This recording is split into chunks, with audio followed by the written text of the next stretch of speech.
The gavel cracked so hard, it felt like it split the room. The chair didn't even blink when he said it.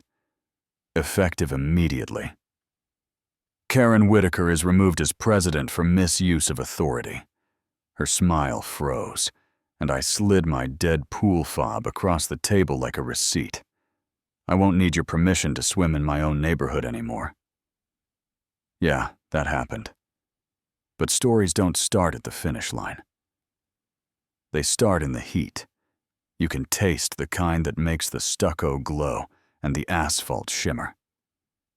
The day my moving truck rolled onto Maple Crest Lane, and I whispered to nobody. Home. Naya pulled up behind me with that one silly honk that says I love you, and hurry up. At the same time, she hopped out in sneakers and a grin. You ready to haul a mountain? Staff Sergeant and I laughed because honestly, I had carried heavier things than a box marked kitchen. That's when I heard them. Heels, not the friendly kind. The kind that telegraph authority before a word gets spoken. And here she came, blouse buttoned too high for an Arizona afternoon. A binder tucked under her arm, like a badge chin. Up eyes locked on my driveway like it was a border crossing. "Excuse me," she said. And it landed like a ticket. "What exactly are you doing here?" I said it simple the way you say your own name moving in. "This is my house," and her eyebrows tried to jump off her face. "That's not possible. I'm the HOA president. I know every buyer, every renter, every file. Your name isn't on any of them." Naya stepped closer so fast you could feel the air move. "You don't know Jordan. Carter, who just closed last week and has the keys in her pocket." I let my keys jingle, because a small sound can be proof if you let it. "You're welcome to wave from your porch, ma'am," I said. "But you're not law enforcement." She pulled her phone like it was a sword. "I'll call them right now. We have standards in Willow Creek.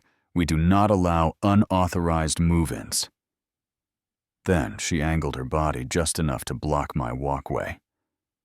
Casual if you weren't the one on the wrong side of it. Curtains twitched. A teenager down the block lifted his phone. A guy with a hose watered. One stubborn patch of grass, like he was being paid by the minute. You know what I mean. People love a show when it's not about them. Sirens in the distance, stretch time. She stood there like a statue guarding a museum that didn't belong to her. And I kept moving boxes because I refused to let that be the story of my first day. The patrol cars rolled up, and she launched at them. Like a headliner, officer. She is not on our records. I believe she's trespassing. The taller one adjusted his sunglasses and came to me.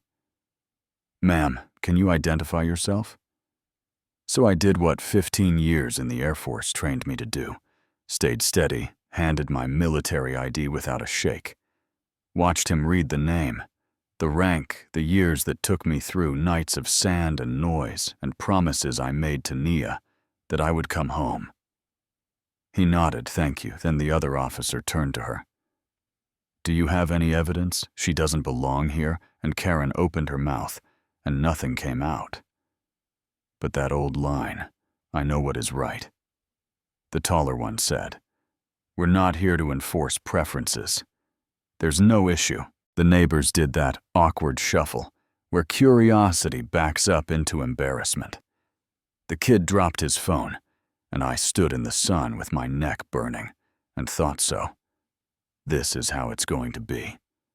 Morning turned my front door into a bulletin board. Bright notices, taped neat as a lesson plan. A $500 fine for an unauthorized move-in, another for truck parking. Beyond approved hours, a note at the bottom like a morale. Standards keep our neighborhood safe. I took photos with timestamps because receipts are not just for stores. Nia found me on the porch, half laughing, half crying without tears. She taped up your door like a bake sale. She won't be done until I'm gone. I said, so I'm not going anywhere. I printed the CCNRs like I was cramming for a test highlighter, squeaking sticky notes, marching across the pages. Section 3. 5 glowed like a flare. Access can only be suspended after written notice and a hearing. And yet my pool fob dinged red that afternoon, and the gate didn't open. A woman holding it for her toddler looked at my hand. Then at me. Did they do that to you? She asked, angry and soft in the same breath. Looks like it, I said. Rosa, she offered. Welcome. I'm sorry. 2 words that landed like water, and I tucked them away for later. That night I wrote it all down. Dates, times, what she said, what I said, where we stood. Then I called Lisa, who has that voice that puts your shoulders back. They cut my access and slapped me with fines that don't exist in our rules. I said, You're sure? She asked. Mind 14. Section 3. 5, I said. And she whistled, cease and desist for harassment and selective enforcement coming right up. Also, your bylaws let you force a special meeting with enough signatures you up. For some organizing. I've stood in sandstorms. I told her I can stand in sprinklers and gossip. Would, she said, quest the 911 call too. If her phrasing is what I think it is, it's a wrecking ball.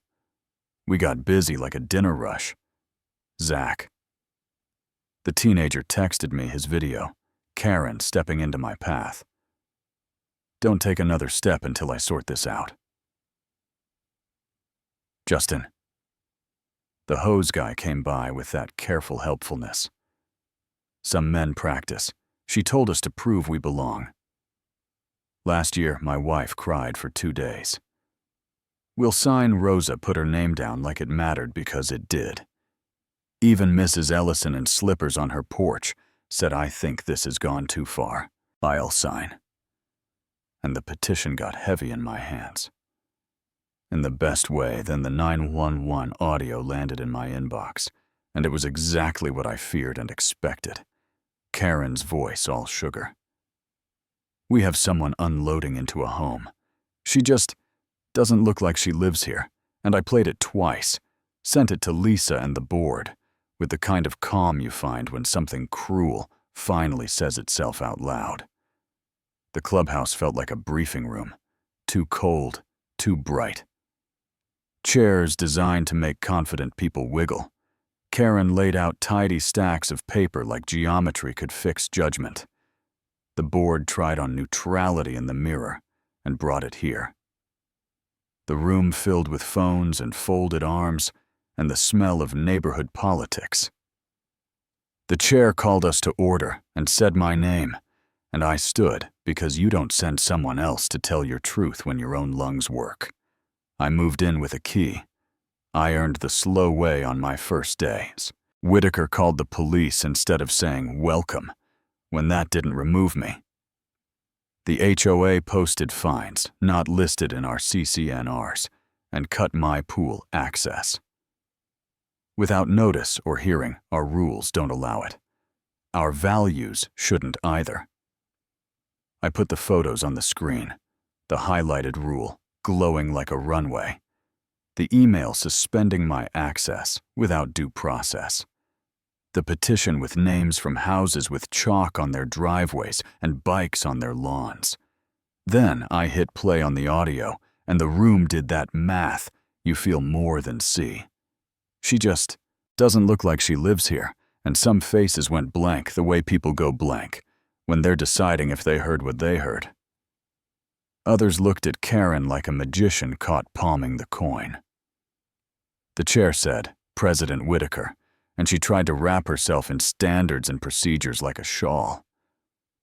I apply them equally, she said. Justin said, surprised by his own voice. You don't, Rosa raised a hand. Like church, you told me last spring I should prove I belong. I remember the words like a stain.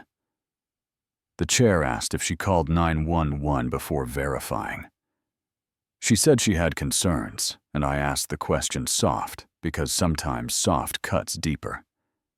Concerns about what she said, the quiet part almost out loud about the character of the neighborhood.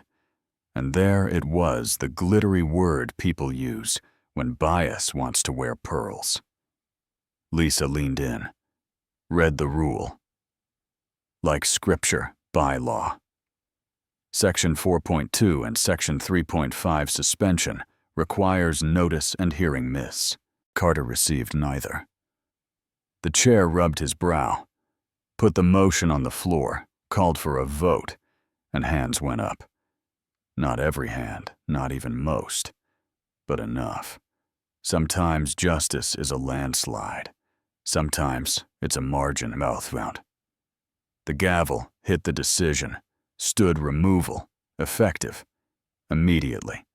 Fines rescinded, access restored, direct contact barred, and I slid my dead fob back across the plastic and told him I'd pick up a new one on my way home. I didn't cheer.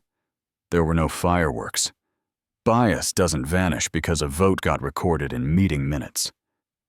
I stood on my porch that night, while the heat finally let go, and watched normal come back. Kids chalking crooked stars, someone grilling chicken that smelled like July, a dog arguing with a lizard and losing. And I let myself breathe. Not naive, just stubborn, because the truth is simple, and it is work.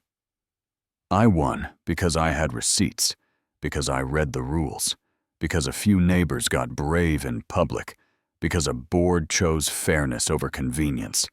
You know what I mean? That's all it takes. And also somehow, that's everything. So here's where I hand the mic to you. Was the board right to remove her, or did we go too far? Where is the line between standards and control? Have you watched bias dress up as policy and call itself character? Tell me in the comments. Push back. If you need to share what happened on your block, and if you want more real stories told the way people actually talk, hit subscribe, share this one, and keep the conversation going.